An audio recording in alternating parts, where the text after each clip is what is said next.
Assalamualaikum warahmatullahi wabarakatuh.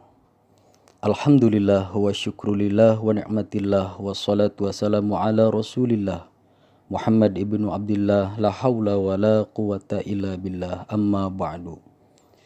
Yang Bapak cintai dan banggakan seluruh siswa-siswi SMA Negeri 14 Bekasi. Dalam kesempatan yang baik ini, melalui kegiatan pesantren Ramadan virtual SMA Negeri 14 Bekasi 1441 Hijriah. Mari kita tingkatkan kualitas keimanan dan ketakwaan kita kepada Allah Subhanahu wa taala, terutama di bulan suci Ramadan ini. Mengawali perjumpaan kita kali ini, Bapak akan menyampaikan materi dengan tema 6 langkah agar puasa kita berkualitas. Puasa Ramadan adalah ibadah istimewa yang akan dinilai langsung oleh Allah Subhanahu wa taala. Sabda Nabi, "Fa innahu li wa ana azibih." Sesungguhnya puasa itu untukku dan aku sendiri yang akan membalasnya. Hadis riwayat Muslim. Dengan demikian, nilai puasa di sisi Allah akan sangat bergantung pada kualitasnya. Semakin puasa berkualitas, semakin tinggi nilainya di sisi Allah.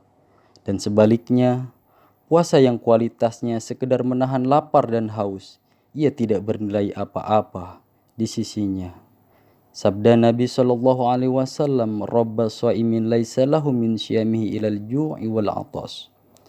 Betapa banyak orang yang berpuasa tapi tidak mendapatkan apa-apa baginya kecuali rasa lapar dan haus. Hadis riwayat An-Nasa'i dan Ibnu Majah. Mengerjakan amal dengan optimal dan berusaha mendapatkan kualitas tertinggi adalah sebuah keharusan. Sebagaimana moto juang sekolah kita yang kita kenal dengan 3BM, yaitu beribadah maksimal, belajar maksimal dan berbuat baik maksimal. Demikian pula dengan puasa kita tentunya harus kita maksimalkan. Marilah kita tunaikan puasa kita dengan sebaik-baiknya, sehingga ia benar-benar menjadi puasa yang berkualitas. Lalu bagaimanakah caranya agar puasa kita berkualitas? Ada 6 ciri-ciri dan ketentuan dikatakan puasa kita berkualitas. Yang pertama adalah kita harus ikhlas.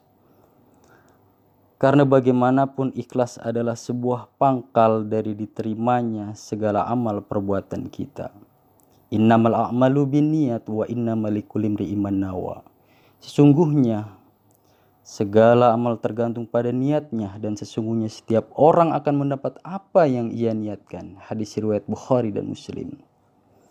Lalu keutamaan puasa Ramadan berupa ampunan atas dosa-dosa yang telah lalu juga hanya diberikan kepada orang yang puasanya dilandasi dengan keikhlasan.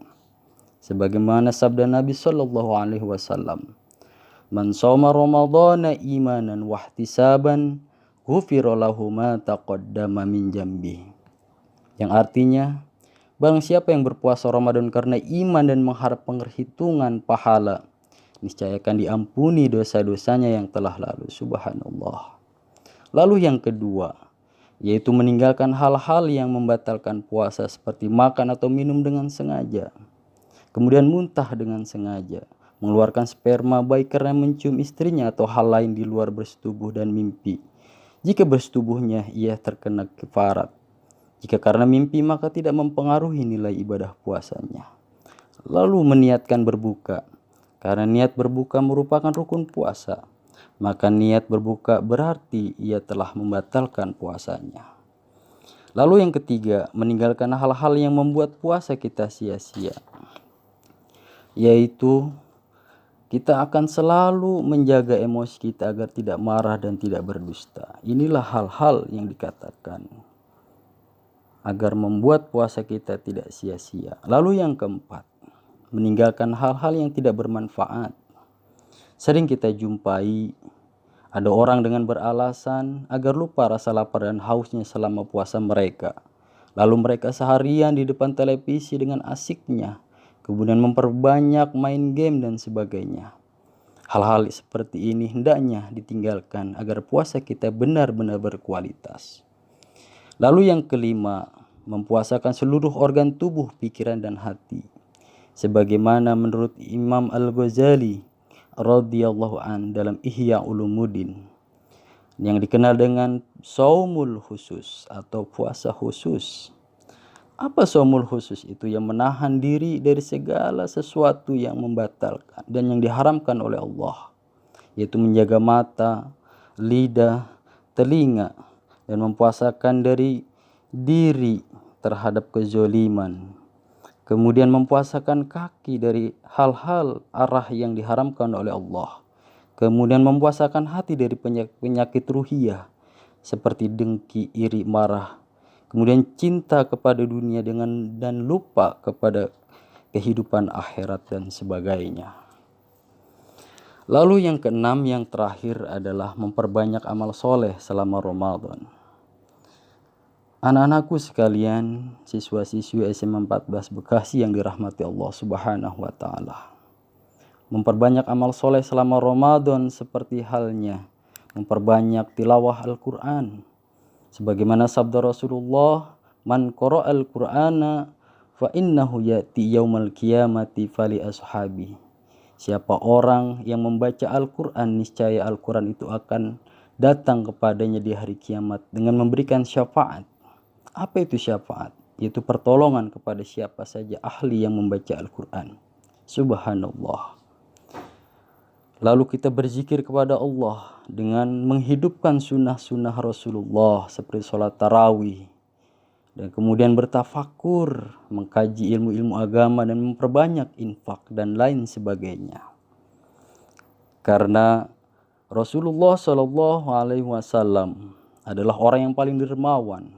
Ketika datangnya bulan suci Ramadan, setiap malam beliau bertadarus Quran. Sesungguhnya Rasulullah SAW lebih murah hati melakukan kebaikan daripada angin yang bertiup. Hadis riwayat Bukhari. Demikianlah 6 langkah agar puasa kita berkualitas. Semoga kita termasuk orang-orang yang dimudahkan Allah Subhanahu wa Ta'ala hingga akhirnya kita mencapai derajat la'allakum tattaqun, itu derajat takwa, dan kelak dimasukkan kita semua ke dalam surganya Allah Subhanahu wa Ta'ala. Amin ya rabbal alamin. Mudah-mudahan materi yang saya sampaikan bermanfaat untuk diri saya pribadi dan umumnya untuk kita semua. Wallahu a'lam bishawab. Billahi taufik wal hidayah.